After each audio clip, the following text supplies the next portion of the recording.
ئەم کاتتان باش من کامەران حاجە عومەر باسی ڕۆژتان پێشکەش دەکەم. باسی ڕۆژ ئەمڕۆ دوو تەوەر شرۆڤە دەکات. تەوەری یەکەمان تایبەت دەبێت بە سەردانی شاندی یەکگرتووی ئیسلامی کوردستان بۆ لای یەکێتی نیشتیمانی کوردستان. دیارە ماوەیەکە حزب و لایەنە سیاسیەکانی هەرێمی کوردستان بۆ ئاساییکردنەوەی بارودۆخی نێو هەرێمی کوردستان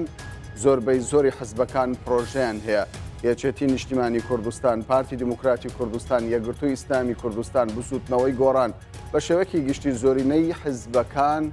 پرۆژەیان هەیە. ناوەڕۆکی پرۆژەکە باز لە پرۆژەی حزبەکان لە نێوان چارەسەر و کات کوشتندا دەکەین. بۆ قسەکردن لەسەر ئەم پرسە بە شێوەیەکی ڕاستەوخۆ لە شاری سلێمانی عوسمان کاروانی ئەندامی سەرکردایەتی یەکگرتووی ئیسلامی کوردستانمان لەگەڵدایە. بەڕێز عوسمان کاروانی بەخێر بێن بۆ باسی ڕۆژ. هەر وەک لە دەستپێکی بەرنامەکەدا باسم لێوە کرد زۆربەی حزبەکان پرۆژیان هەیە بۆ چارەسەرکردی بارودۆخی نێو هەرێمی کوردستان. لەگەڵ ئەوەیدا کە پرۆژە زۆرە بەڵام تاوکو ئێستا چارەسەر نابیندرێ، پرۆژەی ئێوە دەبێتە چارەسەر بۆ ڕەوشی نێوخۆی هەرێمی کوردستان؟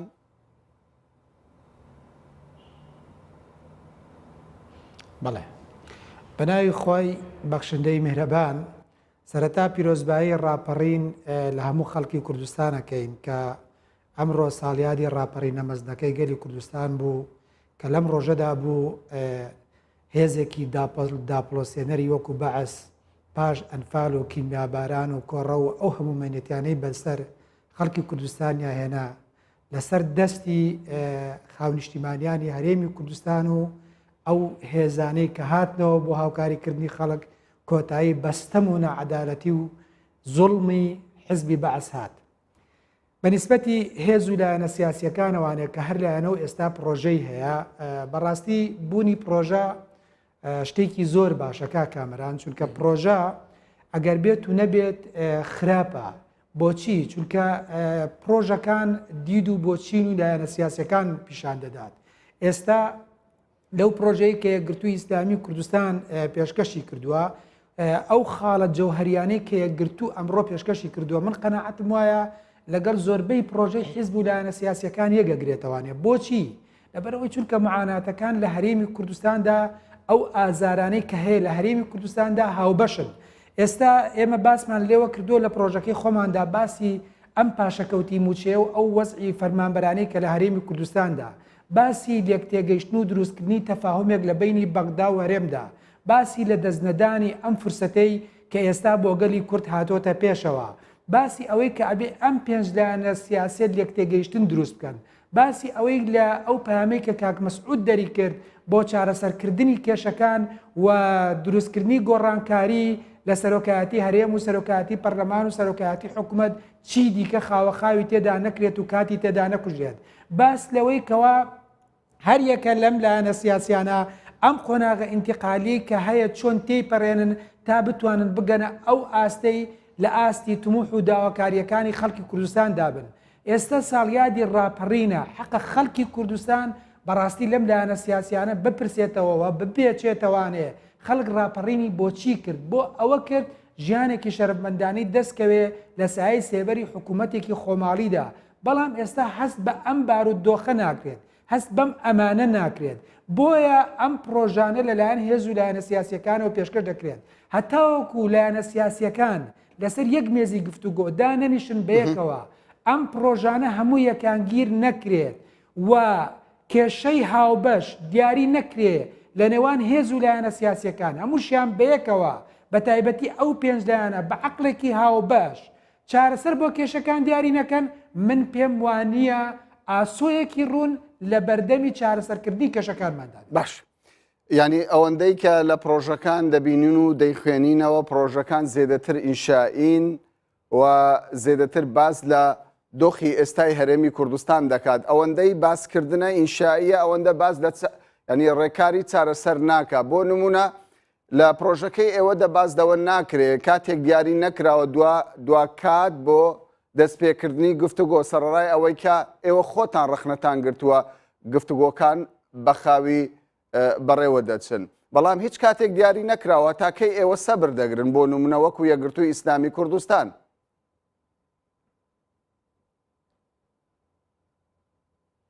سەرەتای گفتوگۆکان کامەران ئەگەر بێتەوە یاد ئەم کێش ئەم پرۆژەیە کە ئەم دانیشتانەی نێوان لایەنە سیاسیەکان کە دەستی پێکرد پارتی دیموکراتی کوردستان دانیشتنی یەکەمی لە نێوان لایەنە سیاسیەکاندا ئەنجامدا. ئەو دانیشتنەی دووەم کە قەرار بوو دوای ماوەیەکی نزیک ئەنجام بدرێت ئەوە پارتیە دانیشتەکانی ڕاگرتووە لە بەردەمی لایەنە سیاسیەکاندا. چ ڕێگریەکەی ئێستا لە بەردەمی ئەوەیە ئەو پەیامەی کە کاک مەسعود دەری کرد بۆچی بە پرۆژەیەکەوە کە قەرار بوو لە کۆبوونەوەی دووەمدا پارتی دیموکراتی کوردستان بە پرۆژەی چارەسەرەوە بێتەوە بۆ ناو لایەنە سیاسیەکان چ ڕێگریەک لە بەردەمی پارتی هەیە پەیامەکەی کاک مەسعود جێبەجێ بکە بۆچی جێبەجێ ناکە؟ چونکە ئەگەر ئێستا سەرنجە بدەین ئێمە لەم هەرێمی کوردستانەدا ئەگەر یەک دقیقە کامەران ئەگەر ڕوخسەتم بدەیت ئەگەر لەم هەرێمی کوردستانەدا سەرنجە بدەیت سەیریکەیە نەبوونی استراتیژیەتێکی نەتەوەیی هاوبەش لە کوردستاندا وجودی نییە. دیار نەبوون و ڕێخستنی سەرچاوەکانی داهات هەر لە داهاتی ناوخۆ هەر لە داهاتی نەوتەوە دیار نییە. ڕێک نەخستنی ناوماڵی کورد و پەرتەوازەیی سیاسەتی کوردی و لێکدووری لایەنە سیاسیەکان و یەک نەخستنی تواناکان هەتاوەکو ئێستا بەردەوامە و هیچ هەوڵێکی جددی بەهێز دیار نییە. لابردنی دابرانی بەرپرسە باڵاکان دابرانی بەرپرسە باڵاکان لە چی؟ لەگەڵ هاونیشتیمانیانی ئاسایی کە بە جۆرێک دابران دروست بووە ئەوان لە ژیانێکی ئەو پەڕی ڕەفاهیەتە و خەڵکیش لەو پەڕی بەدبەختیە بێمتمانەیەکی زۆر دروست بووە. نەبوونی چاودێریەکی دارایی و لیژنەی نەزاها لەم هەرێمی کوردستانەدا حەزەکەی وجودی نییە. درێژەکێشانی ئاسەواری دوو ئیدارەی کامەران لەم هەرێمی کوردستانەدا بەناو حکوومەتی هەرێمی کوردستانمانەیە بەڵام دوو ئیدارێ ئەم دیو دێگەڵا ئەو دیو دێگەڵا هەردووکی لێک جیاوازە کەلەکەبوونی کێشەکانی گەندەڵی و لێنەپرسینەوە و بەدەمەوە نەچوونی کێشەکان لە هەرێمی کوردستاندا ئەمانە هەمووی گرفتی گەورە هەر یەکە لەم خاڵانە پێویستی بەوە هەیە لەوەی کەوا پرۆژەی زۆر قوڵی بەڕێژرێت بۆچی بۆی بتوانن خۆشببختیەکان بگەڕینەوە بۆ خەڵکی کوردستان. بەڕێز کاروانی ئێستا هەموو ئەو خاڵانەی کە تۆ باس لێوە کرد پێم وایە هەموو خەڵکی کوردستان ئەو گرفتانە دەزانێت شتێکی تازە لە پرۆژەکەدا نابیندرێتن لەوەی کە شتێکتان باس کرد بێتن لە پێشوودا حەزب و لایەنە سیاسەکانی دیکە باسییان لێوە نەکرێت. ئێمە برینەکان دەزانین ئەو برینانەی کە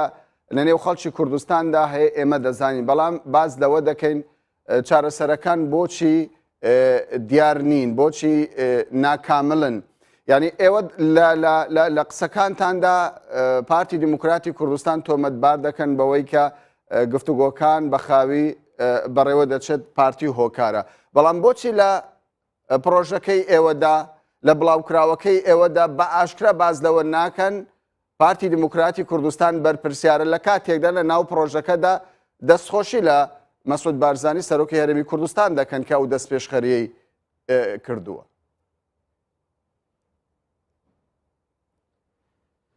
لە کاتێکا کاک مەسعود پەیامەکەی عەرز کرد بۆ چارەسەرکردنی کێشەکان سەرجەم هێز و لایەنە سیاسیەکان کامەران پێشوازیان لە پەیامەکەی کاک مەسعود کرد کە بە یەک پاکێج چارەسەری کێشەکان بکرێت سەرۆکایەتی پەرلەمان و سەرۆکایەتی هەرێم و سەرۆکایەتی حکوومەت هەموو لایەنە سیاسیەکان پێشوازیان لە پاکێژەکەی لە پەیامەکەی کاک مەسعود کرد بەڵام زۆر بەداخەوە پەیامەکە نەتوانرا بچێتە ناو ئەرزی واقعەوە. ئەگەر لە منیش دەپرسی دەڵێ بۆ چارەسەرەکان دیارنین و خەڵک ئەم ئازارانە دەزانێت لەبەر ئەوەی ئیرادەی سیاسی لە هەرێمی کوردستاندا ئەوەی کە خاوەنی دەسەڵات و خاوەنی پێگەی چێیە دوو دەسەڵاتەیە لە هەرێمی کوردستاندا پارتی دیموکراتی کوردستان و یەکێتی نیشتیمانی کوردستان خاوەنی پێگە و نفوزی دەسەڵاتن خاوەنی جوگرافیایەکی دیاریکراوی سربەخۆی خۆیانن خاوەنی هێزی چەکدارن لە ناوچەکەدا ئەمان دەتوانن بە شێوەیەکی جددی بێنە پێشەوانێ چارەسەری گرفتەکان بکەن لەو واقعی کە ئێستا هەیە بۆ چونکە ئێستا داهاتی نەوت دارایی کوردستان لەژێر دەستی کێیە دروستکردنی بڕیاری سیاسی لەژێر دەستی کێیە کێ پەیوەندیە نێو دەوڵەتیەکان ڕێگەخات کێ پەیوەندی ئیقلیمیەکان ڕێگەخات ئەو بارودۆخەی کە ئێستا هەیە لەگەڵ بەغدای چێ خۆڵقاندوێتی و چێ بەڕێستان دڵنیان لەوەی ئەم هێزە دەسەڵاتدارانە بە دەرەجە یەک پارتی و بە دەرەجەی دوو یەکێتی بێتە پێشەوە لەگەڵ ئەم هێز و لایەنە سیاسیانەی تر چارەسەری کێشەکە بکەن ئێمە بەقەدەر قورسایی خۆمان ئەبێ خەڵک چاوەڕوانی کێشەمان لێ بکات لەو شوێنەی کە ئێمە دەسەڵاتمان هەیە کە ئێمە لێ بەرپرسین ئەگەر بووینەتە گرفت لە هەرێمی کوردستاندا فەرموو با ئیعلانی بکەن بڵێن ئێوە لەو مەوقیعەیە لەو مەقطعەیە بوونەتە گرفت بەڵام دان مەقطع و مووقیفەیە کە بەڕاستی ئەم هێزە دەسەڵاتدارانە بوونەتە گرفت و بوونەتە مۆتەکەیەک بەسەر خەڵکی کوردستانەوە. باشە دڵنیای لەوەی کە بزوتنەوەی گۆڕان بە بەراورد لەگەڵ پێش دەست پێشخەرەکەی مەسعود بارزانی گۆڕانی لە هەڵوێستیدا ڕوویداوە و ئامادەی سازشە و دەستبەرداری پۆستی سەرۆکی پەرلەمانی کوردستان دەبێ ینی دڵنیای لەوەی کە گۆڕانکاری لە سیاسەتی بزوتنەوەی گۆڕان هاتۆتە ئاراوە بەڵام لە سیاسەتی پارتی نەهاتۆتە ئاراوە بۆیە تۆ پارتی تۆمەتبار دەکەی لەوەی کە ئەو بەرپرسی یەکەمە لە خاو بەڕێوەچوونی گفتوگۆکان. لە پرۆژەکەی ئێمەدا ئەڵێ سەرۆکاتی پەرلەمان ئەگەر بێت و گۆڕانکاری بەسەردا بێت پێویستە بە لێک تێگەیشتنی ئەو پێنجلایەنە سیاسێ بێ کە پێکێنەری حکوومەتی هەرێمی کوردستانن. بەڕاستی من نوێنەری بزوتنەوەی گۆڕان نیم هەتا لە جیاتی بزوتنەوەی گۆڕان وەڵامت بدەمەوە ئەوە ئەتوانی ئەو پرسیارە لە بزوتنەوەی گۆڕان بکەیت ئایا ئامادەی سازشە یا بەڵام ئەوە ینی پێدوانیە یەکگرتووی ئیسلامی کوردستان و لە بەشەکەی یەکگرتوو وەڵامی جەناب بدەین. بەڵام پێدوانیە ینی تاوەکو ئێستا هەڵوێستی کۆمەڵی ئیسلامی هەڵوێستی بزوتنەوەی گۆڕان هەڵوێستی تەواوی حزبەکان تەنانەت بە پارتی و یەکێتیشەوە تا ڕادەیەکی زۆر وەکو پێشوە هیچ گۆڕانکاریەکی تێدا دروست نەبووە ئەمەش یەکێکە لە هۆکارانەی کە گفتوگۆکان بە خاوی بەڕێوە بچن.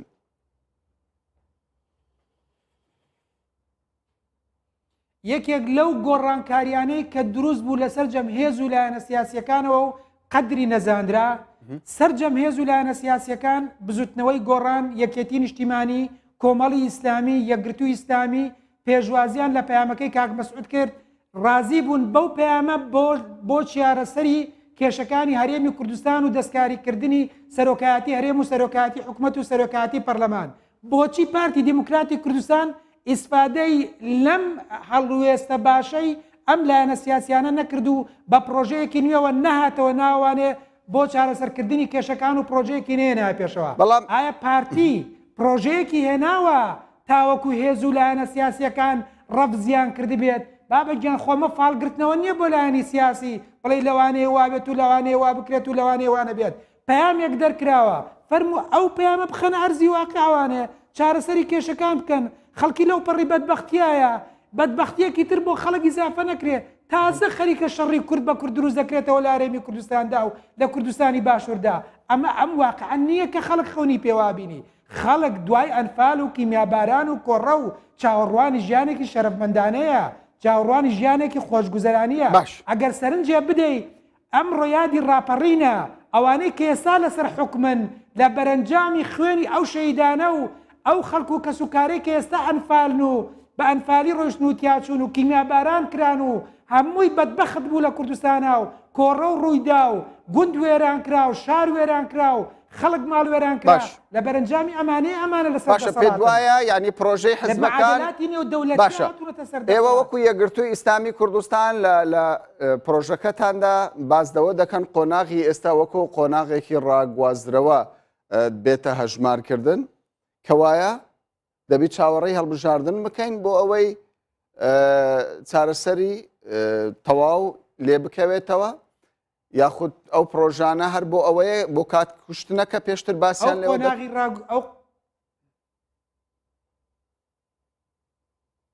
ئێستا ئێمە کات مانگی 11 کاتی هەڵبژاردنەکانە ئەگەر بە پێش بە شێوەیەکی قانونی مامەڵە لەگەڵ هەڵبژاردنەکانی پەرلەمانی کوردستاندا بکرێت ڕاگوزەری بە لێک تێگەیشتنی لایەنە سیاسیەکانە بێ دروست بکرێت ئەگەر گۆڕانکاری لە یاسای هەڵبژاردنەکانە دروست بکرێت دەی خۆبێ پەرلەمان کارا بکرێتەوانێ عیب نییە بۆ دەسەڵاتێکی سیاسی لە هەرێمی کوردستاندا ئەم هەموو دەوڵەتانە سەردانمان بکەن ئێمە خاوەنی پەرلەمان نەبین بەڕێز کاروانی با لێک تێک بگەین ینی پرۆژەکەی ئێوە قسەیەک دەکات ینی قسەکانی جەنابیشت بە شێوەیەک لە شێوەکان ینی بۆ چوونی دیکە دەخاتە ڕوو تۆ دەڵێ ینی پارتی هۆکاری یەکەمە بۆ خاو بەڕێوەچوونی پرۆسەی گفتوگۆی نێوماڵی کورد بەڵام هەر لە پرۆژەکەی ئێوەدا بە ئاشکرا بازدەوە دەکات ئەگەر ئێمە لەم قۆناغەدا ینی گفتوگۆکان بەم شێوەیە بڕوە نەگەین بە چارەسەر با لە هەڵبژاردن بکرێ و یەکلایی بکرێتەوە ئەگەر لە مانگی نۆژدا هەڵبژاردننی هەرێمی کوردستان نەکرێ ئەوە لەگەڵ عێراق گرێ بدرێ لە مانگی مایسی ساڵی داهاتوودا ئەمە بە شێوک لە شێوەکان پشگیری نییە لە سیاسەتی پارتی لەوەی کە پارتی دەیەوێتن وەکو تۆ دەڵێ ینی دەیەوێتن بگات بە قۆناغێکی دیکە بۆ چارەسەری کێشەکان نەک بە گفتوگۆ.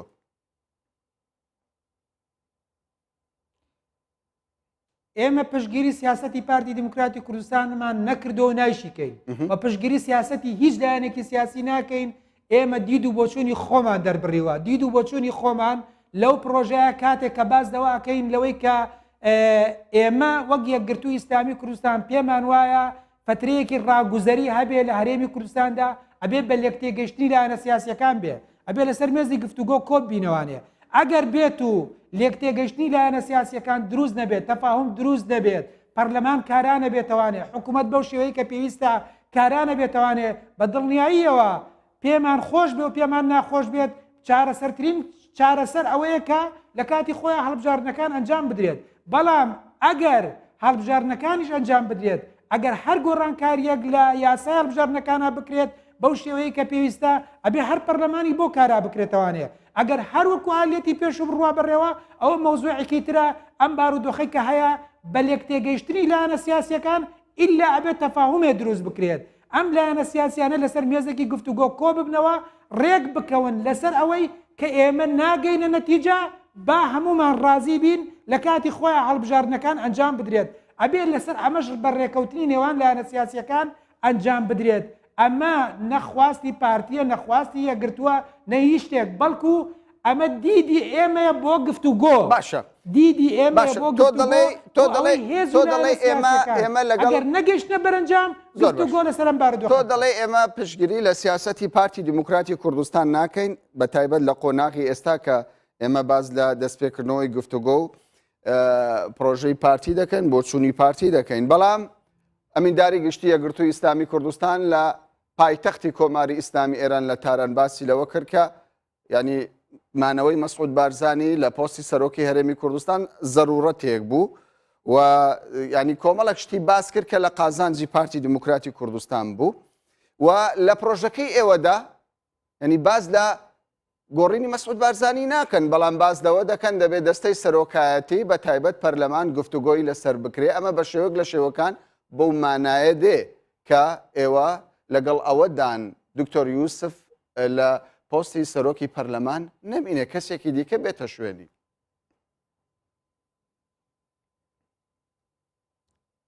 بەڵێ کامران دیارە تۆ ئاگاو لە ڕوونکردنەوەکەی وەفدی تارانی یەکگرتووی ئیسلامی کوردستان نییە کە دکتۆر یەحیا ڕەشاوی کە ئەندامی وەفدەکە بوو ڕوونکردنەوەی لەسەر ئەو قسەدا کە ئەو قسە بە هەڵە بڵاو کرابوانێ جەنابی مامۆستا سەلاحەدین فەرمووی پێدەچێت ئەگەر بارودۆخەکە وا بڕوە وەک ئەمری واقع کاک مەسعود بەم شێوەی ئێستا بمێنێتەوانێت کە چۆن دەوڵەتان مامەڵەی لەگەڵا دەکەن نەیوت بۆ پێویستە بمێنێت باز لە داهاتوو ناکەین خودی مەسعود بارزانی ینی ڕای گەیاندووە کە ئەو خۆی کاندید ناکە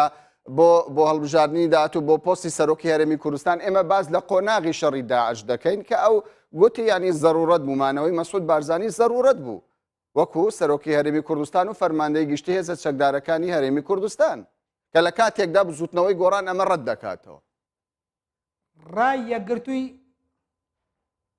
ڕای یەکگرتووی ئیسلامی کوردستان ڕوونە لەم بوارەوە سەرکردەکانی یەکگرتوو زۆر جاران قسەیان کردووە کە کاک مەسعود بارزانی لە ڕووی یاساییەوە هیچ پشتیوانیەکی یاسایی نەماوە وەک سەرۆکی هەرێمی کوردستان و هیچ پشتیوانیەکی نەشەرعی نەقانونی نەماوە و ئێستا سەرۆکی پارتی دموکراتی کوردستانە. بەڵام ئەو واقعی کە ئێستا دنیای دەرەوە بەهۆی شەڕی داعشەوە مامەڵەی لەگەڵاکە ئەوە بارودۆخێکی ترە کە وەک جەنەڕالێکی حربی مامەڵەی لەگەڵاکەن لە شەڕی دژی تیرۆرە لە ناوچەکەدا کە شەڕی داعش هاتۆتە ئاراوە. ئەمە مەوزوعێکی ترە دیدی یەکگرتوو ئەوەیە کە لە ڕووی یاساییەوە کاک مەسعود بەرزانی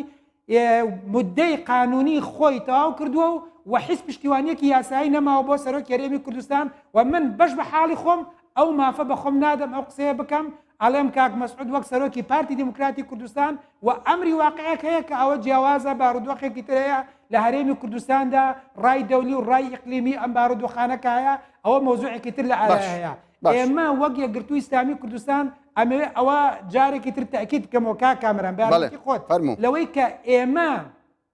کاتێک کە دیدێکی سربەخۆی خۆمان دیدێکی سربەخۆی خۆمان دەرئەبرین جاری وایە ئەو دیدەی ئێمە باز دەواکە لەوەی کە لە مەسلحەتی گۆڕان نەبێت یا لە مەسلحەتی یەکێتی نەبێ یا لە مەسلحەتی پارتی نەبێ یا جاری وایە قسەکەمان یەکەگرێتەوە لەسەر لەگەڵ پرۆژەیەکی پارتی یا یەکەگرێتەوە لەگەڵ پرۆژەیەکی یەکێتی یا لەگەڵ پرۆژەیەکی گۆڕان ئێمە سربەخۆ سیاسە دەکەین وەک یەکگرتووی ئیسلامی کوردستان سیاسە دەکەین نەک وەک بزوتنەوەی گۆڕان نەوەک پارتی دموکراتی کوردستان بەڵام ئێمە پشتیوانی لە گەندەڵی ناکەین و پشتیوانی لە نایاسایی ناکەین پشتیوانی لە سەروەری یاسا ئەکەین ئەوەی لە هەرێمی کوردستاندا هەیە سەرۆکایەتی پەرلەمان کە هەیە ئەو مۆزوعەکە هەیە ئەمە بە بڕیارێکی حیزبی پەرلەمان لە کارکراوە ئەمە شتێکی ناقانونیە هەر کەسێ پشتیوانی لەمە بکە پشتیوانی لە ناقانونی کردووە بۆیە سەرۆکایەتی پەرلەمان و پەرلەمان ئەبێ کارا بکرێتەوانێ ئەسڵ ئەوەیە بەم شێوەی ئێستا ئێوە دەڵێن کارا بکرێتەوە بەڵام نەچوونەتە ناو ناوەڕۆکی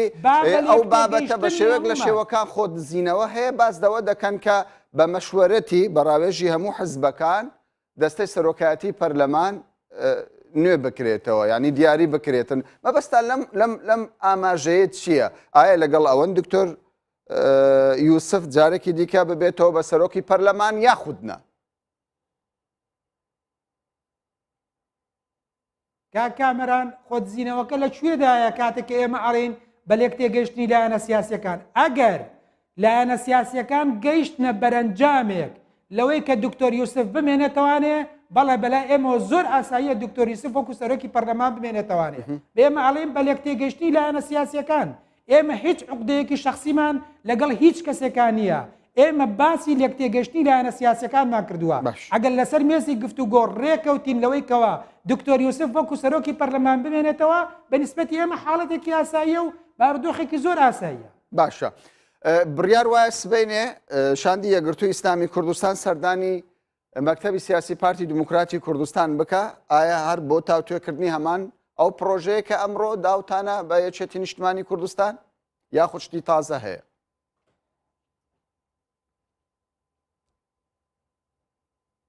سەردانەکەی ئێمە لەم فترەی ڕابردوودا ئەو پرۆژێمان تاوتوێ کردووە لەگەڵ بزوتنەوەی گۆڕاندا لەگەڵ برایانی کۆمەڵی ئیسلامیدا لەم ڕۆژ تاوتوێمان کردووە لەگەڵ یەکێتی نیشتیمانی کوردستاندا سەردانەکەی بەیانیش بۆ لای پارتی دموکراتی کوردستان تەنها بۆ تاوتوێکردنی ئەم پرۆژەیە ئەم ڕۆژ لە ناو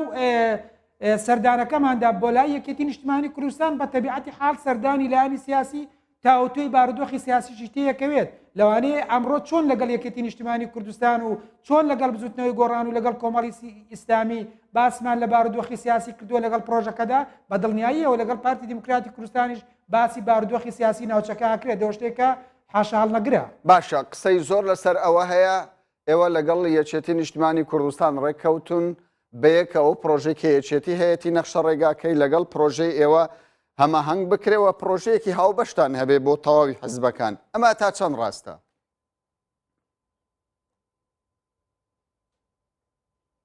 ئێمە لەگەڵ یەکێتی نیشتیمانی کوردستان باسمان لەوە نەکردووە بەیەکەوە پرۆژەی هاوبەشمانە بێ پرۆژەی ئێمە پرۆژەیەکی سربەخۆیە یەکێتی نیشتیمانی کوردستان باسی لەوە کرد کە ئێمەش پرۆژەیەکمانەیە و ئەو پرۆژەی ئێوە کە بەرچاومان کردووە کەوتووە بەشێک لەو خاڵانەی کە ئێوە باستان کردووە لە ناو پرۆژەکەی ئێمەشدا هەیە و برادرانی یەکێتی باسییان لەوە کرد کاتێک کە گەشتنە بەرەنجامی تەواوی پرۆژەکەی خۆیان و ئیقراری سەرکردایەتیان کرد لە حیزبەکەی خۆیانە لەگەڵ هێز و لایەنە سیاسیەکاندا ئەوانیش دانیشتن و لێک تێگەشتن بۆ پرۆژەکەی خۆیان دروست دەکەن و باز لەوە نەکراوە کە پرۆژەی ئێمە و یەکێتی بکرێت بە پرۆژەیەکی یەک پرۆژە بەڵام ئەسڵ ئەوەیە هەر حیزبێکی سیاسی کە پرۆژێ هەیە ئەبێ لە نەتیجەیە هەموو ئەم پرۆژانە لەسەر یەک مێزی گفتوگۆ کۆ بکرێنەوانێ و خاڵی هاوبەشیان لێ دروست بکرێت و پرۆژەی هەموو حیزبەکان بکرێت بە یەک پرۆژە و لێک تێگەشتنی هاوبەش دروست بکرێت و خەڵکی لەم بەدبەختی و مەینێتی ڕزگار بکرێت. ئەمەکەی دەبێ ئەوەی کە تۆ باسی لەوە دەکەی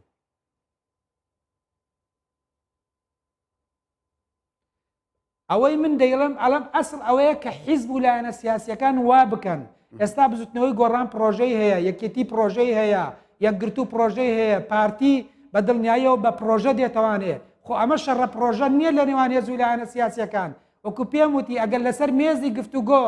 ئەم پرۆژانە یەکانگیر نەکرێن خاڵی هاوبەشیان لە پێناوە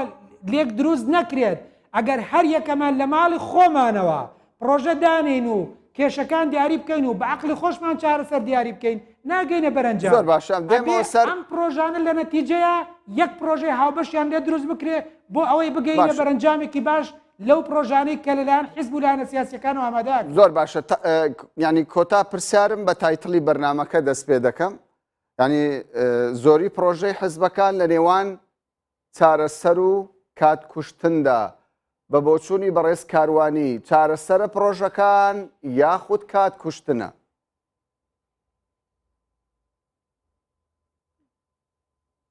بە قەناعەتی من ئەو پرۆژانەی کە پێشکەش کراوە هەتاوەکو ئێستا دیدێکی نوێ ئەدا بەهێز و لایەنە سیاسیەکان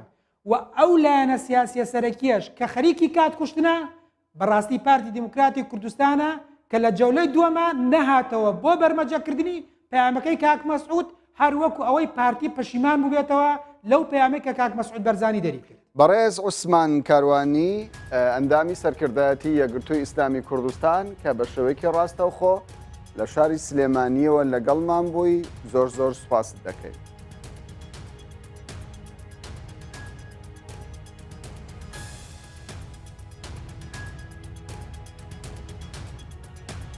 کەمێکی دیکە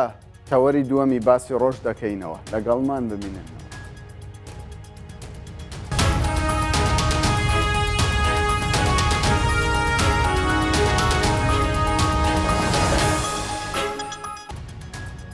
دووبارە سڵاو تەوەری دووەمی باسی ڕۆژ تایبەتە بە ئاڵۆزیەکانی دەڤەری شنگال و خانەسۆر کە وەک دەزانرێ لە ماوەی چەند ڕۆژی ڕابردوودا ئاڵۆزیەک ئەو ناوچەیی گرتەوە. ئاڵۆزیەکانی خانەسوور لە نێوان ئەجندای نێوەخۆیی و ئەجندای نێودەوڵەتیدا بۆ گفتوگۆکردن لەسەر ئەم مژارە میوانداری بەڕێز عەبدوڕەحمان گوندەکی سیاسەتمەدارمان کردووە. بەڕێز عەبدوڕەحمان بەخێر بێن بۆ باسی ڕۆژ. ینی ئاڵۆزیەکانی خانەسۆر بەریەککەوتنی دوو هێزی کوردی دوو هێز کە پێی دەگوترێت هێزی نەتەوەخواز ئەمە ویستی کووردە یاخود ئەم ویستە ویستی کوردیان لە دەرەوە فەرزکراوە بۆ سەر کورد. لە پێشیدا زۆر سپاس بووی هەوا دەرفەدای من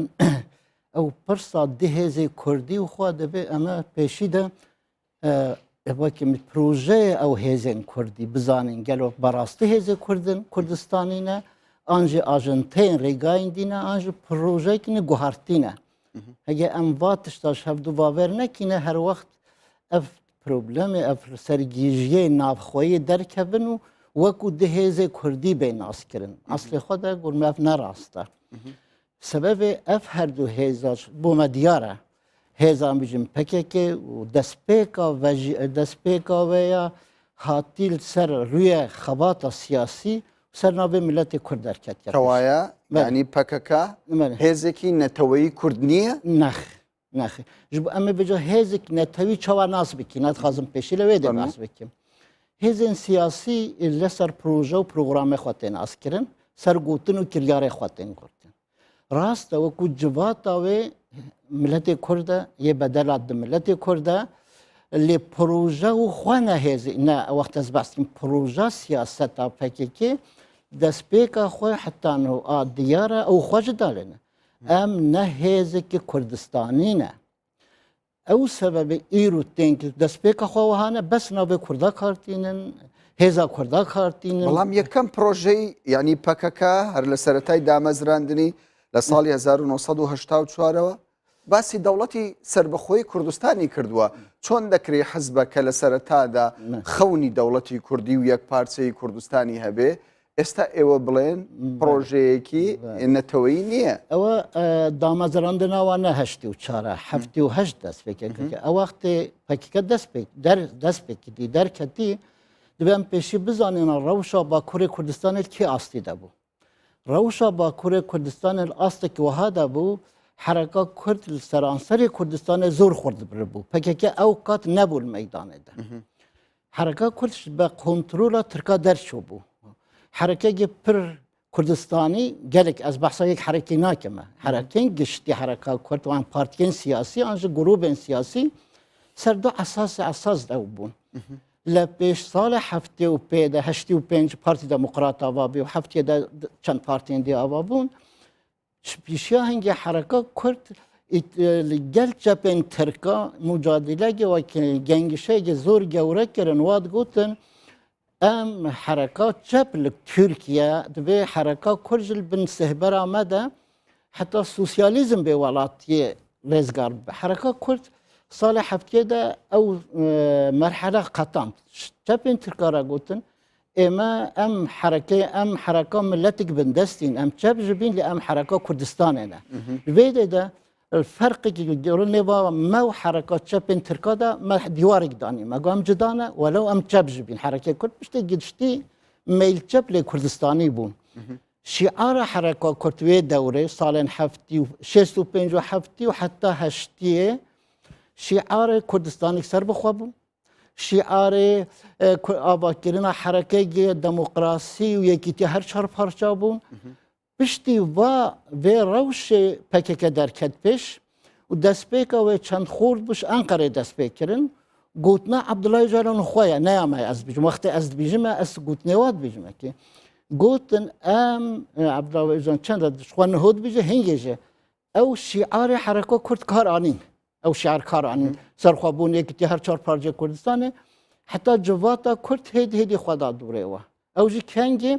وقتی 84 سلاح تقاندنج بوی ملت کرد باکور آماده بو او فکری که وها متبه بو ولات ما به اراده ما هاتیه پارچه کرن و به زورداری دست سر هاتیه دست سر کرن اماج وک ملت به اراده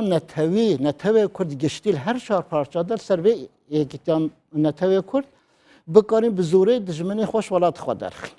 جواتا کرد و دوره سال هفتی و هشتی یا اف شعار کار نه جهه وال کردستان ادانه بود باش پکه که اف شعار کار آنی و هات شرکر فرق ما بی او وقت واد دست شرکر جواتش ویره حاضر بو بر بویده چون بجام پاشه بسرم بله بله زور باشا yani پککا تو بحثی وده که یعنی حزبکی نتویی نیه بلام اگر سیر بکینه یعنی لشنگال او کات خلکی دوری شنگال یعنی جیانیان کوتا مترسیه و لبرانبر داعش پککا هزی خوی نرد برگری لخلکی شنگال کرد یعنی چون دکری تو بلی اما یعنی کرد نینه لسر اساسی کردایتی هزی نرد و با شنگال و با چونی تو بو چونه ما بری اسم هم بینوید مثلا هز کرد سر وک شعار و مثلا کرد کارتی لهدی کردستان کار ناینه نه پرسا کردستانه پرسا کردتین البنوینا و کرداده ویژن ام پارتیگا گلانه گوتنا گلا او گل کینه او گلین امن هو باسکیل هر چهار پارچه کردستانه ده و فرق گلین او بجن امبراتیا گلان و پارتیا گلانی و داخازا ملت کرد هفناکه یا کردستان الهفناکه که امام استان کردستان ام بجیم کردستان ولاته هاتیا دا گرتن ما فی ملت کرد هیا سر ولاته خود سلاداریا خو ریبه بریا خو بک او فکری که نتویه کردستانیه پککت بجن نخی ام آشکارت بیجن اتکارن گلک مثال وای نابجه ام بدینه پیشی لیجبویت قوتا کردا کارتینن والاتی گد گرن کود والاتی گه به بکار لوی داره تکلی دانن سر ناوه کردا لی دجه کردستانی بونه کار بکنه یعنی پروژه که دجی کردستانه بله بلام پککل لروش آواه لروش حالات لباشور و خریکه یعنی لباکور بله اوجا ام از شما واد بیش وقت از وی گوتنید بیشم مامست وقت از وی گوتنید بیشم بهم دلیل وی بینی نه هم از وکو شخص بیشم نه عبدالله جلال پرتوک نبیسیه بیشه داخازا دولتی که نتوی غیانتش بوی ملتا جهه که ظلم و زوره نبیسیه و بخوانه بگوتنه وانن و دست پیکه جوه گلو او داخازا نتوی آن دولتا نتوی چه معنی دایه ام کرد شد بیجین او فکر شد بیجین ام کرد بیجین ام ملتین سر کردستان مافه می نتوی هات که دستر سر کرن ام خازی مافه خو نر سر انکارات ملتا مافه خو سر ولات خو بدست پیشنیاری خو اداره ولات خو بکن نه سر ارادات ملتا نه سر دجیت ملتا و ام کرد وکو ملتو کم نتویان خواه خازین کردستان در بجین اصولک براتی از کلم بده بجم نشانی که وگوت نه ام بس کنه باشور کردستان دیاره چاوا کم نتویل کردستان در وکو نتوین کردستان تن حساب ما فیوهانه باشه بجا افو که از بچم سریادی جو پاشای تو بله اگر با کورتی چکا کاتمان کما اما باز لا یعنی زور جار باز دو دکره پککم لماوی 30 سالی رابردو دەستکەوتێکی بۆ نەتەوەی کووردا نەبووە بەڵام زۆر کەسیش باس لەوە دەکا کە خەباتی پەکەکە بووە قوتابخانە بکرێتەوە خەباتی پەکەکە بووە جارێکی دیکە چاو بە مافەکانی گەلی کورد لە باکووری کوردستان بدرێت پێت وایە لە ماوەی 30 ساڵی ڕابردوودا پەکەکە هیچ دەستکەوتێکی نەبوو بێ ئەو دەستکەتی ئەمێ بفەکە ئەو دەستکەتی چنە گەل ئەو دەستکەتێک کەتین ئەو قووەتە دەستوە هاتین مەسلحەتە ملەتێک کورد و کوردستانەدا ئانژینە يعني بين قواتك زور مازن حتى همي بلدين صدق تشتي بلدين كردستان كتن دستواده هشتي ملت وكيلي كتن دستواده أبا وكل البرشابات خوهين دست كتي زور جوربو لجلو تشوي دست كتي هاتن أو دستجال مصلحتها كده هاتن عن كاراني بوي أس خازم قلنا دي جيا عبد الله جان خوابين زمانه وقت بيجي نتو دولات جهة ظلمية او نتو دولتن ایرو سر کردستان سر انکار کردستان آوا برین گل وانا تو دلا اتفاقت که بس گل ملت کرد اتفاقنا که گل ملت کرد او وکم جه هزکی سیاسی قبولنا که لی او خو اشکرات بجن پروبلم ما آلا ترکیه رانینه الحدود ترکیه رانینه دولت ترکیه رانینه وەکو مخالفتێک ئیداریە ڕێبەبەریا بەڵام ئەگەر وایە پەکەکە هێزێکی نەتەوەی کورد نییە بۆچی تاوکو ئێستا هێزێکی دیکە لە ماوەی 30 ساڵی ڕابردوودا یعنی دروست نەبووە و ناسنامەی کورد ناپارێزێ ئایا هۆکارەکە ئەوەیە بە بۆ چوونی تۆ پەکەکە ڕێگان نادا بەوەی کە هێزی دیکە دروست بێ بەێ پەکەکە حتانەهوو هەموو کورد ڕۆژە دەرکەتی پەکەکە پێشیدا مانیفەستوتیا خۆیان دەستپێکە دەگوت هەموو حرەکە کورد دژمنێ مە دەبێ پیشیا وش حالە ڕابە پاشی ئەم شەرێ دەوڵەتێ بکی بەێ vêqa salê şerê dewletî kir û îro daxwazên we gotnên we kiryar kat mesleheta Kurdistanê bûnde ane ew xwe aşkere bijin dewleta Kurdistanê çêna bi nabe Kurd dawê Kurdistanî bûnê bikin lê em bikarîn dewletê mintiqê re ser esasek demokrasiyê bijîn çunku wextê bijin demokratîk cumhuriyet bije hedefa me cumhuriyeta Tirka ew cumhuriyeta ser inkara Kurda hatiye avakirin دموکراسی ببت و امو ترک تک دبشین باشه دموکراسی هم میزانی سیستمه که لی اف سیستم پرسا کردستان حل ناکه پرسا ما کرده نکو پرسا دموکراسی تنیه جبره سوسیالیست دگو امی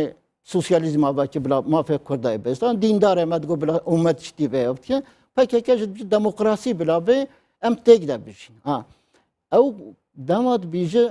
مافیا ملت کرد چناب کرد دعوه دولت بونه بکه ابو خوش اصل خو انکار کردستانه کی وقت بجن براتیا گلانم فکی و گلا و گل کینه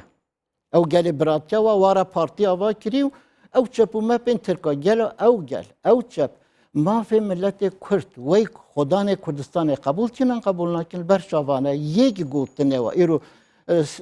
یعنی وقت دسهلا دارین و یک تنه پرسا کردستان نامسمه استا ایوا لباکوری کردستانن و لباکوری کردستان لنزیکه و آگاداری روش و بارودوخی باکوری کردستانن پدوایه هوکار چیه لوی استا اندامانی هدفا دجیر دکرین بناوی اوی که پیوندیان لگل پککه هیا خلکی باکوری کردستان پشگیری جماوری لپی هدفا ناکاتن هوکارکان بۆچی دەگەڕێتەوە ئایا خەڵکی باکووری کوردستان بۆیان ڕۆن بۆتەوە کە ئەو بۆ چونانی تۆ دەخێتە ڕوو ڕاستە بەێ ئەو شکوێ دەست پێکردم منه خەلکی کوردستانê milletێک ئەم زانی پرسا کوردستانê پرسا کووردا پرسەکە نەتەویە و سەر وێ پرسا نەتەوی باوەری و شەرێ وانێ چەکداری باریدا milletê کورد پشگیری گرتن milletê کورد باکوورê کوردستان و هەر شار پارچە دەجە قووەتێکی gelek zêde dan pekekê یعنی زارین خودان مال خودان هشت خودان جبوی هیوی جواره چه بی اف حرکه نتویه یا پرسوانه نتویه چاره سر بکه بله پشتی پروژه پکه به طیبتی مثلا پشتی اف خراکرنا باجاره او پروژه خلق به حسان نه پروژه کردستانی باش اگر پروژه کردستان نیه پروژه چیه؟ یعنی پککت پروژه یک جبه دکه بله بجا کرن امن هو برای خواب دی کریاره ما مستا او کریاره هاتین کرن مصلحتا کرده مصلحه کردستان ده آنجنده دما دست پیکا پکیکه هاتی پیشی ده از خلق وی منطقه ما خلق شرنخ خلق وی هاتن لوی منطقه ما دوی هریم ما باطان ده جه هری کردستان ته کردنی جواتا کرد ده کرد ولاد پاریس ده وی منطقه ده بون هاتن لوی ده پیشی دست پیکرن دیجی ملت کرد دیجی حرکت کرد خلق کشتن گند همی بالا کردن 5000 گند ما نکو اسوید حکومت نپرزم لی شر و دولت داگر کرده بلکه از خالد فهم نکه دولت دجمنه ملت کرد داگر کرده شوره گوتنی دی تونه داگر کری دیاره چه معنی لی پکیکه جل کریار خود هر دم دار خز دست دجمن دل سر ملت کرد بده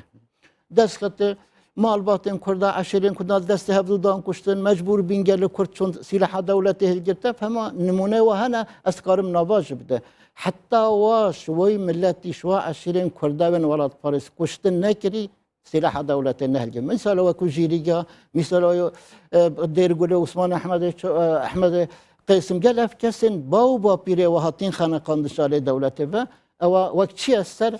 صنفك يعني بيجي ابنها انج باجبرونا انج ملتي عشيرين ام سر صنفك يا كاركرا وفكرك نيف شابيتياس جامي وهم يا بكوجي ام بين حاكمين انا افتشت بسبب وقصه جلك حركه هم گند ما بالا بين هم بازار ما بجا اف و باشي ما مستخل كل چاوه خوديت قولانه نونرن پککه او خورتن وات پرورده کری الغام تخص بن خانه حواله خواده قولانا دیجا اسکر و پولیس راوات کرد وقت وی ملتی گل قد گفتن باشه تو خانه می بتقینی هر خانه من سر می دبت همیشه رعی وانن حواله وانن دنگ خودان و جو وقت او دار دست دولت به ولات ما خراب که بازار خراب که بجال بازار گه خراب کرد یدی خراب کرد یعنی وکیم بجینی هگر پککه پروژه بو بیجا موای مثالات جانب کارانین کوبانه بابا مثلا کوبانه نه کوبان را بس اول دولت سوریه را بی خلق لیده مثلا کردستان باشور صدام کد خلق را بی بس پروژه پککه تا کو است بس لیو نکردوا خدمتی کی دکاتن پککه اگر خدمتی کرد نکا دبی اجندای کی هبی خدمتی چه دکا یعنی به بوچونم هم فکری و هم دا خازاوا پروژه و اجنته دولت داگرکاری خدمت آوات کی یعنی بگشتی بله گشتی ناو کرد کارتینن او مثلا ایرول شنگار لویدش چه به هر عین خاتم ما مستند بوچی بوچی به اما مثلا از بجم کرد دولت وقت ما بس کرد ترکیه لسال 78 ده هاتوی قناغ ملت کرد بقته ملت کرد هجر لوی حمد خوا او شورش ما دست بکرینو یعنی خوات سیاسی شورشگری راست و هیچ دست شر چکداری نکردن دولت ترکیه زحف ترسا خواست ریل پیشیا و حرکین و سان رادیقال و کردستان پرور بگیره قناعتم پککه هنگی هاد درست کردن از بحثا خلقی ناکم مامستا او خلقی نوع ملت و زارن من خلی پروژه از بحثا پروژه کمه پروژه پککه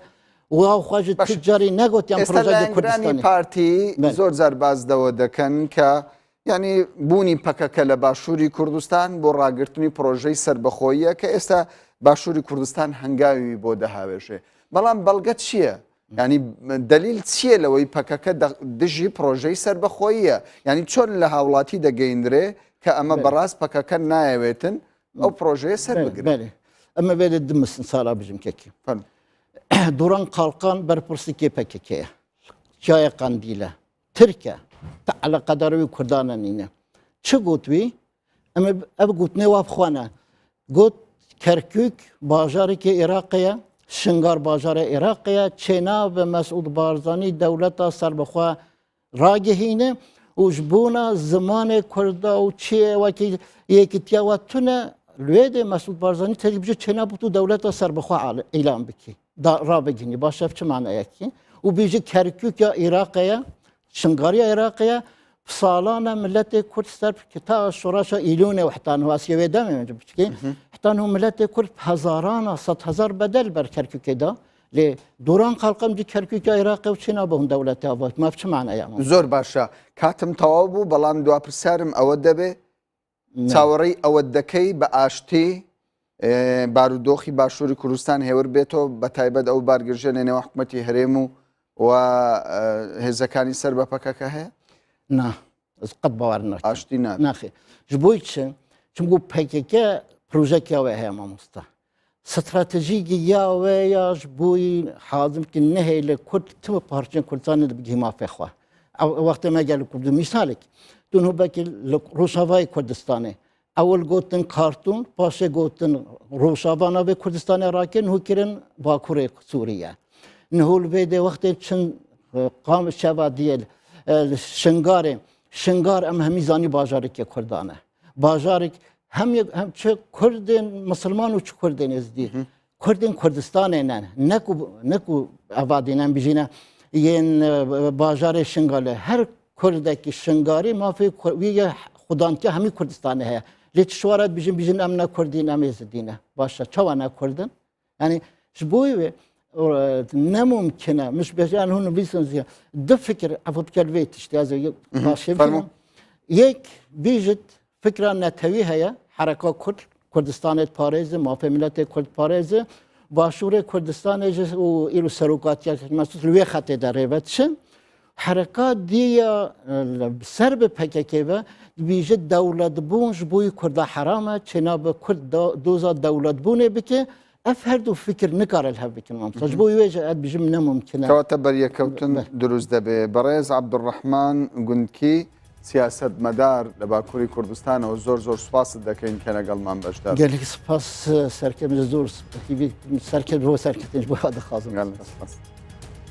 سپاس بۆ ئێوەش بینەرانی بەڕێز کە لەگەڵمان بوون.